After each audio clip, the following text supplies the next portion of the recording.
ASIK ini organisasi yang mengintegrasikan budaya Indonesia ke Quebec dan juga kebalikannya, karena saya lihat Indonesia itu sangat kaya sekali dan sangat sayang sekali belum banyak orang di luar negeri yang mengenal Indonesia, khususnya dari North America. Saya sering bilang ke teman-teman, kita semua warga negara Indonesia di sini atau diaspora Indonesia di sini adalah duta bangsa Indonesia di mana kita tinggal sekarang.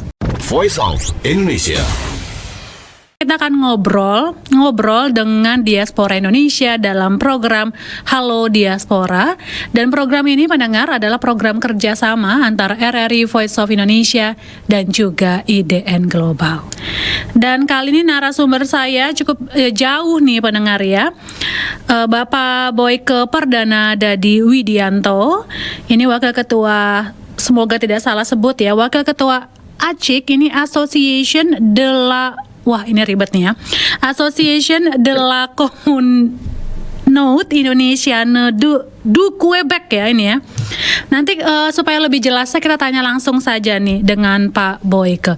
Halo Pak Boyke, apa kabar? Ya, selamat malam waktu Montreal, selamat pagi waktu Indonesia atau Jakarta ya. Nama saya Boyke, saya perkenalkan diri saya sudah dari tahun 2001 ya tinggal di Montreal. Saya masih warga negara Indonesia. Ya itu, jadi tadi kebetulan saya menjabat sebagai wakil ketua ASIK. Nah, kita sebutnya ASIK bukan ACIK ya. ASIK. Iya. Oke. Biar organisasinya lebih makin asik gitu ya. Jadi kita makin seru, makin asik, kita santai-santai aja di situ. ASIK adalah association. Kita bahasa Inggris saja ya, pada prinsipnya adalah Asosiasi Masyarakat Indonesia di Quebec atau Association the Indonesian Community in Province of Quebec gitu. Oke. Ini kepanjangan ini bahasa Quebec ini ya?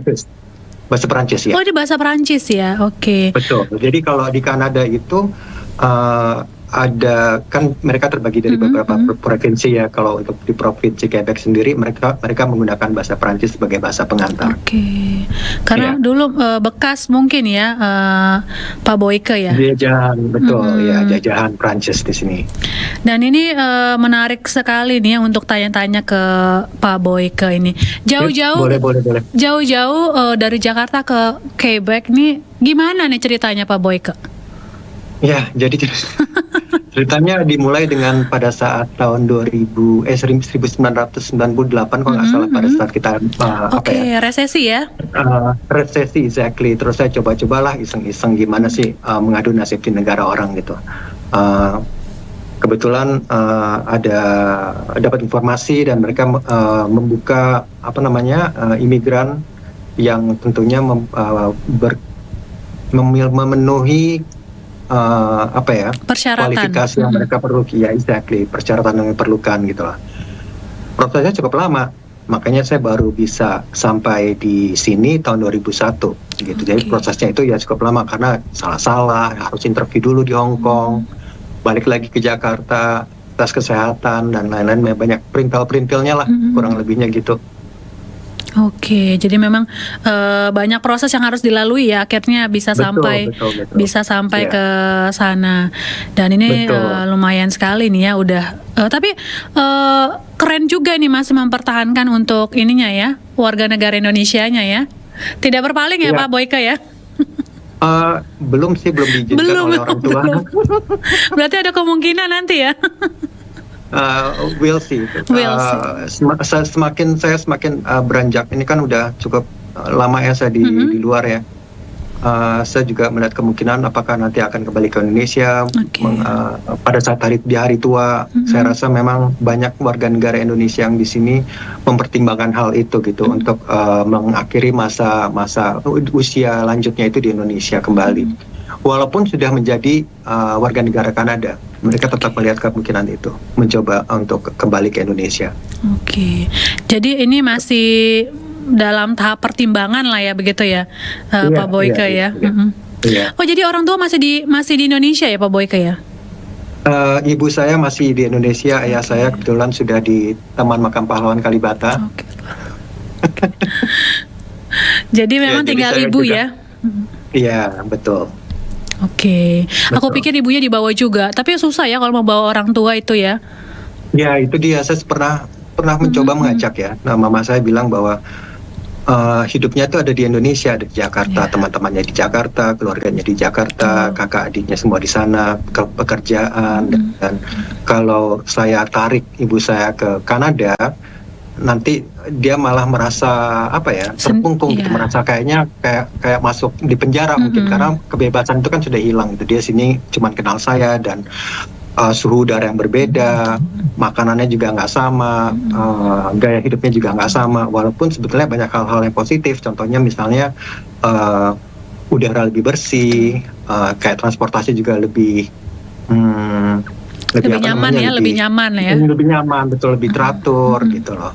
Banyak hal yang positif, dan ya seperti di mana-mana yang nggak ada 100% positif, nggak ada 100% negatif. Jadi memang semua manusia itu harus memilih mana yang lebih penting dalam hidupnya dan ya, itu yang dipilih gitu loh. Jadi Iya, kalau betul. saya rasa orang yang sudah usia sudah tua sekali lalu pindah dari satu tempat ke tempat yang lain, itu waduh, itu repot sekali. Iya. Memang butuh apa ya, butuh mental dan kemauan yang kuat gitu loh. Betul sekali, apalagi di sini tempat dia lahir dan besar ya. Betul. Untuk pindah itu suatu hal yang cukup berat juga ya untuk Iya. ibu ya. Dan pindahnya, kalau seandainya pindah, kalau let's say pindah ke Singapura atau ke Australia, itu nggak terlalu jauh dari Indonesia ya. Betul. Tapi ke Kanada ini, tempat saya tinggal itu, perbedaan waktunya aja 11-12 jam antara Jakarta dan tempat saya tinggal. Kalau nanti sebentar lagi kita masuk Musim winter ya, dingin nanti ya. di sini ada perbedaan tambah, mereka merubah waktu gitu, merubah jam. Kalau di Indonesia kan nggak ada ya, antara winter time dan summer time. Di sini ada. Jadi perbedaan Jakarta dan Montreal itu 12 jam. Jadi kalau Jakarta itu jam 12 siang, di sini kita jam 12 malam. Ya, Kebalikannya itu ya. berat buat. Betul, jauh sekali. Saya rasa ini nggak ada yang lebih jauh dari Jakarta ya. Tapi untuk negara-negara Amerika juga perbedaan waktunya juga jauh. Iya, betul. Dari di benua Cuman kan, Amerika. Iya, cuman kan Kanada di atasnya Amerika, jadi betul. walaupun pun juga travel time-nya tetap Tetap lebih jauh ya. Ya. Dan ini menarik mengenai asosiasi nih, tadi ASIK ini nih, karena pasti kan kumpulan para diaspora ya yang ikut di asosiasi ini. Ini apa saja sih kegiatannya, Pak Boyke? Jadi sebetulnya ASIK itu dimulai dari tahun 1996. Pada saat itu ada kegiatan khusus yang melibatkan masyarakat Indonesia di sini, sehingga dibentuklah ASIK gitu.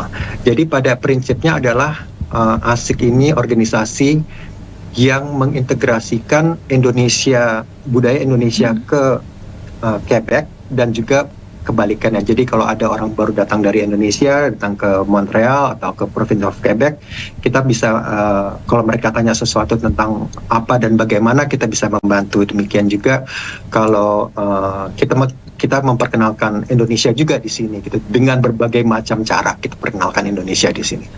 Saya rasa masyarakat Indonesia yang ada di sini atau diaspora Indonesia yang ada di Quebec itu sangat aktif sekali untuk mempromosikan kebudayaan dan segala sesuatu tentang Indonesia itu di sini. Mereka sangat aktif sekali. Saya melihat itu sebagai sesuatu yang berkah mungkin bagi saya, karena saya memang pada prinsipnya sangat senang sekali mempromosikan budaya Indonesia, karena saya lihat Indonesia itu sangat kaya sekali, dan sangat sayang sekali belum banyak orang di luar negeri yang mengenal Indonesia, khususnya dari North America gitu ya. Kalau dari Asia mungkin mereka sudah banyak tahu, dari Eropa sudah banyak tahu, tapi karena jauh ya dari Amerika ke Indonesia atau North Amerika ke Indonesia, itu dengan demikian banyak sekali orang-orang di sini yang pengetahuan tentang Indonesia ini itu sangat minim sekali gitu. Jadi saya merasa itu adalah, saya sering bilang ke teman-teman, kita semua warga negara Indonesia di sini atau diaspora Indonesia di sini adalah duta bangsa Indonesia di mana kita tinggal sekarang. Betul sekali. Dan ini jadi kebanggaan kita juga ya, memperkenalkan begitu indah dan kayanya ya seni dan budaya kita. Berarti betul. ada acara rutin gitu ya, ini pertemuannya Pak Boyke ya? Ada. Jadi kita memang karena kita organisasi yang tidak sifatnya volunteer ya, jadi kita tidak punya dana yang besar. Jadi segala sesuatu yang kita lakukan itu sifatnya adalah dari kita untuk kita. Jadi misalnya contoh ya, kita bikin acara 17 Agustusan, itu selalu dari kita untuk kita. Jadi kita acaranya potluck gitu loh. Kita bikin di taman, kita bawa atribut Indonesia, kita bikin kegiatan seperti lomba lari karung, lomba makan kerupuk, lomba lari bakyak. Itu menarik sekali buat orang-orang di sini ya, karena mereka nggak pernah lihat kegiatan tersebut. Lalu ada lagi yang menjadi sesuatu yang sangat rutin sekali adalah kita berpartisipasi di Hari Kanada. Jadi pada saat Hari Kemerdekaan atau Kanada Day, di sini itu ada parade dari negara-negara yang masyarakat diasporanya ada di sini gitu. Nah, kita selalu partisipasi di situ. Dan alhamdulillah seperti saya bilang juga ya, ini dari kita untuk kita, pesertanya dari Indonesia itu saya rasa untuk negara yang cukup jauh ya, kita itu perkiraan saya selalu di atas 120 orang yang partisipasi dari Indonesia, warga negara kita ya, apa diaspora Indonesia. Itu khusus di Quebec sendiri atau di semua Kanada? Di Montreal. Oh, di Montreal aja ya, itu 120 Montreal, ya. Iya. Gitu. Jadi memang saya rasa ada kegiatan serupa di kota-kota lain, tapi saya nggak bisa cerita mereka berapa orang Indonesia berpartisipasi. Cuman yang bisa ceritakan adalah yang di Montreal.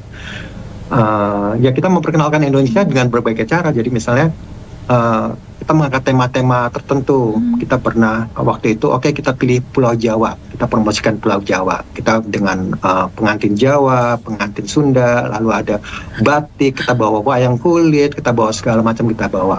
Itu perjuangan juga ya sebetulnya. Ya, soalnya bawa barang-barangnya kan dari Jakarta ya, dari Indonesia. Nggak gitu. Oh, jadi gini ceritanya. Kita coba minta tolong ke KBRI di Ottawa untuk meminjamkan kita atribut-atributnya. Mereka bilang mereka nggak punya cukup banyak. Mereka bilang coba cek ke KJRI di Toronto. Kita pergi ke Toronto, kita jemput barangnya kita bawa ke Montreal, kita pakai. Tapi alhamdulillahnya gini Mbak, KJRI Ottawa pada saat itu juga akhirnya mengirim orang untuk melihat langsung kegiatan tersebut. Gitu. Jadi mereka juga bisa merasakan bahwa ini adalah sesuatu yang cukup baik ya untuk diteruskan gitu loh. Wah, ini kolaborasi juga berarti ya dengan KBRI dan juga KJRI untuk bisa memperkenalkan juga gitu kan seni dan budaya. Lalu respon masyarakat sana seperti apa, Pak Boyke, terhadap seni dan budaya kita?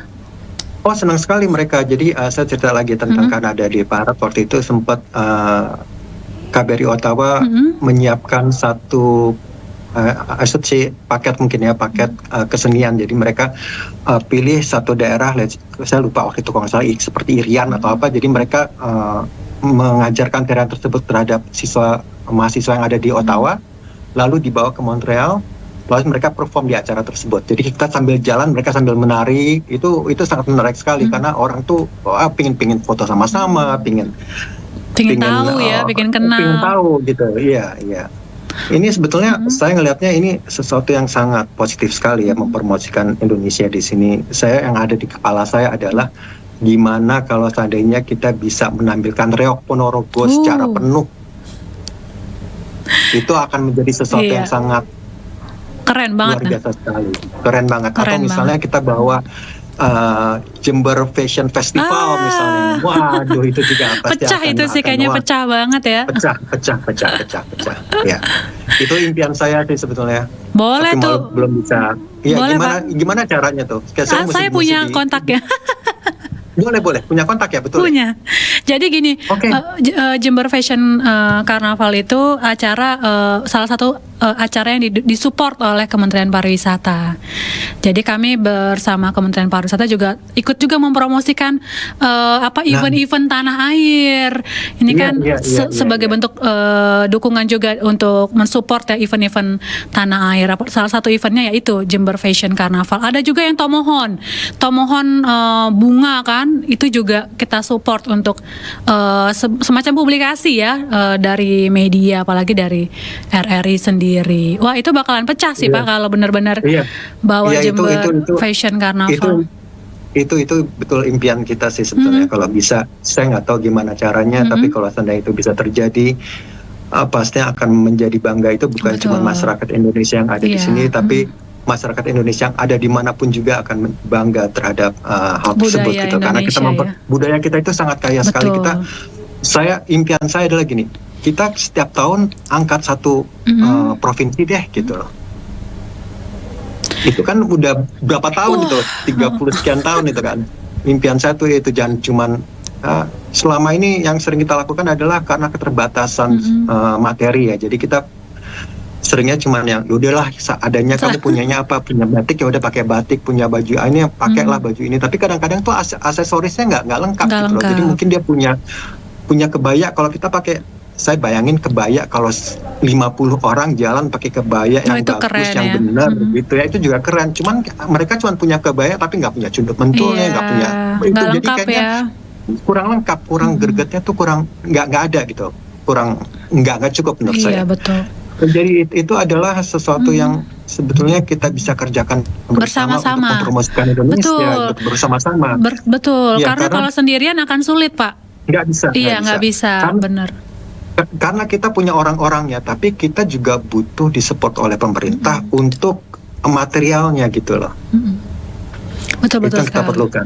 Dan kalau perlu jangan cuman ininya aja ya, kulinernya, hari itu kulinernya kita kasih, Bu. Jadi Iya. lengkap ya semuanya ya Pak. Iya. Kalau kuliner, kita di sini pernah beberapa kali punya restoran Indonesia ya. Oh, di ada sini Pak ya? Ada beberapa kali kita punya, sempat ada yang sempat cukup lama, tapi kemarin ini banyak yang tutup mungkin karena COVID juga ya. Ya, terus ada lagi satu lagi buka. Sekarang kebetulan namanya memang restoran satu lagi gitu. Tapi itu lebih ke Southeast Asia, maksudnya lebih kayak ada makanan Malaysia, ada Singapura, ada Indonesia, jadi bukan strictly Indonesia food, aja gitu. ya. Tapi rendang ada ya di sana ya. Rendang ada, sate ada, apa lagi ya? Ya pokoknya yang tipikal adalah di situ. Oke. Tempe ada. Nah, tapi Ya tempe juga udah mulai banyak loh di sini sekarang. Itu ekspornya jauh banget loh Pak. Itu berarti kan dari Indonesia tapi bukan kayaknya Pak ya? Enggak lah, mereka bikin sendiri di sini. Oke, saya pikir tidak. Tapi sudah ada dan mereka sudah mengerti bahwa tempe itu adalah ya sehat ya. Originally from Indonesia, Indonesia gitu. Mereka sudah mengerti betul. Mereka sudah mengerti bahwa ini adalah Indonesian food gitu. Oke. Jadi sebenarnya kalau untuk kuliner sendiri respon masyarakat Montreal gimana? Karena kan kita agak bumbu tuh kita agak cukup ini ya, pedas dan kaya sekali. Mereka cocok nggak sih Pak dengan makanan kita? Kalau saya ngeliatnya gini ya, kalau saya kan sering, teman-teman saya di sini jago-jago masak semua nih. Terus kalau mereka bikin acara selalu ngundang juga kan, bukan cuma orang Indonesia aja kan diundang, tapi kan orang-orang teman-teman yang non Indonesia juga diundang. Saya nggak pernah dengar mereka itu merasa bahwa is too much spice atau apa dan apa gitu. Mereka enjoy aja tuh gitu. Jadi menurut saya sih ini kan kembali lagi mengenai edukasi ya. Kalau mereka di-educate bahwa inilah makanan Indonesia yang sebetulnya seperti ini, saya rasa mereka juga lambat laun akan bisa menerima seperti layaknya orang-orang internasional atau orang-orang bule yang sekarang tinggal di Bali. Mereka juga bisa makan nasi Padang atau bisa makan nasi campur di Bali kan. Betul. Tanpa harus di-adjust taste-nya menjadi taste-nya mereka gitu kan. Paling mereka nanti minta requestnya tolong sambalnya atau pedesnya dikurangin dikit ya. Biar nggak sakit perut ya. Iya. Tapi untuk Terus produk Indonesia banyak di sana Pak. Kalau Indomie sudah mulai banyak. Wah. Ada di supermarket yang biasa juga ada, di Costco juga ada Indomie. Cuman memang bukan yang dari, ya pokoknya Indomie lah ya, Indomie goreng ya. Tapi bukan dari Indonesia. Iya, bukan dari Indonesia. Dari produk mana of Malaysia, berarti ya? Malaysia, produk of Malaysia. Kurang micinnya Pak kalau dari Malaysia. Itu kurang. Yang teman-teman saya bilang juga gitu tuh. Iya, kurang. Nggak otentik ya. Nggak otentik banget kalau ada. Iya. Karena saya juga pernah nyoba ya di beberapa tempat, beberapa negara juga, rasanya tuh beda banget sama yang di tanah air loh ya. Betul. Makanya kadang-kadang ketika nyobain ya kurang ya kayaknya. Kurang micin ya. Kurang micin. Tapi kayak sambal begitu banyak ya Pak ya. Orang Indonesia Iya. kan kalau nggak makan pakai sambal tuh gimana gitu kan. Ya, dari sambal ABC ada Oh, aman ya. ada sambal-sambal yang lain. Waktu itu saya nemuin ada satu supermarket kecil di Montreal yang jual produk Indonesia, yang punya juga kebetulan diaspora Indonesia gitu. Jadi dia memang bawa kerupuk, masukin segala macam bumbu-bumbu kayak bumbu instan, ada meses, ada blue band gitu. Bumbu nasi goreng, bumbu opor Bumbu gitu. nasi goreng, iya. Wah, seru banget ya kalau. Jadi kalau di sana serasa berasa dekat juga ya dengan Indonesia walaupun jarak waktunya jauh ya Pak ya. Iya. Ya kalau saya sendiri sih, untuk saya ya, karena teman-teman saya itu jago-jago masak, jadi saya kalau pulang kampung udah nggak kaget lagi, nggak kayak pingin Nggak makan semua, kangen pingin ya. dimakan gitu. Oh. Tapi Iya. serius Bapak kalau ke Jakarta nggak ada yang pingin dimakan? Bapak nggak mau makan cimol? Itu apa tuh, aku nggak tahu. Saya Serius Bapak nggak tahu itu. cimol? Aduh Bapak harus Cimol segera apa? kerja. Cimol, aci digoreng itu Pak. Nggak tahu. Berarti Bapak harus Nggak coba. Kita tuh sekarang di Jakarta tuh street foodnya tuh luar biasa ya. Banyak yang baru-baru, kreasi-kreasi baru. Tapi pasti kalau udah kena cimol pasti pengen deh. Tapi gitu ya? batagor kayak gitu-gitu ini kan ya, nggak kangen Iya, juga. Iya. Kadang-kadang teman-teman bikin kayak pempek, bikin tewan, bikin di sini, nasi bakar bisa bikin di sini teman-teman. Apalagi ya, Oke. kayak klepon gitu-gitu. Tapi serius nggak ada yang dirindukan Pak untuk makanan? Di Ambon. Untuk saya sih, saya tidak terlalu ya. Jadi saya kan baru pulang dari Jakarta ya, bukan Jakarta juga sih, sebenarnya dari Bali pulangnya. Karena saya ini kemarin sempat jadi anggota panitia pemilu luar negeri. PPLN ya? Kita kemarin PPLN, kemarin kita ada meeting di Kuta. Jadi seluruh PPLN di luar negeri itu diundang. Jadi saya datang, terus saya ada beberapa makanan yang apa ya? Yang baru-baru ya. Saya coba kemarin. Terus sempat ke Jakarta sebentar nengokin mama karena habis operasi. Oh, berarti Ya, Bapak jadi ya, belum coba gitu. yang lainnya ya, cimol, telur gulung, papeda, apalagi Nah, yang itu belum. yang Tapi lucu-lucu kalau saya itu. ke Jakarta, saya kontak Mbak deh. supaya Iya, ngajak kita saya harus jalan-jalan. wisata kuliner ya. Boleh. Karena Saya banyak siap, nih siap. fusion makanan baru, tapi nggak jauh-jauh ya dari permecinan ya Pak ya. Nggak apa-apa, aman ya Pak ya, kalau masih micin ya, masih aman ya. Tapi saya penasaran banget ya, di Montreal sendiri diaspora Indonesia itu rata-rata pekerjaannya itu dalam bidang apa sih Pak? Banyak ada yang di bidang aviation. Karena waktu itu kan pada saat kita punya IPTN bubar, itu banyak yang pindah ke Bombardier. Bombardier adalah perusahaan pesawat yang ada di sini. Gitu. Jadi banyak yang bekerja di Bombardier, pokoknya basically di industri itu ya. Penerbangan ya. Penerbangan.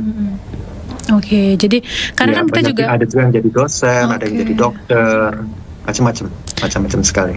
Jadi karena juga suka ngobrol juga dengan teman-teman diaspora yang lainnya, mereka pindah ke sana, terus aktivitasnya tuh bekerja sebagai apa, dan ternyata banyak juga yang daerah tersebut datangnya untuk pekerjaan-pekerjaan tertentu begitu kan. Betul. Ada yang pertambangan, atau ada yang juga dalam tadi Bapak bidang penerbangan. Ya macam-macam. Oh, ternyata di sana memang khusus kebanyakan penerbangan ya Pak ya. Iya. Oke. Dan terakhir Pak, untuk Asik sendiri kegiatan terdekat nih, ngumpul-ngumpul ngapain nih ya? Akhir tahun atau? Kalau akhir tahun kita nggak punya acara khusus, tapi Asik itu kan sebetulnya ibaratnya gini ya, ibaratnya payung dari organisasi kecil lainnya. Contohnya kita ada KKI, yaitu Keluarga Katholic Indonesia, ada Syiar Montreal yang tentunya Islam, lalu ada IFGF itu yang Protestan.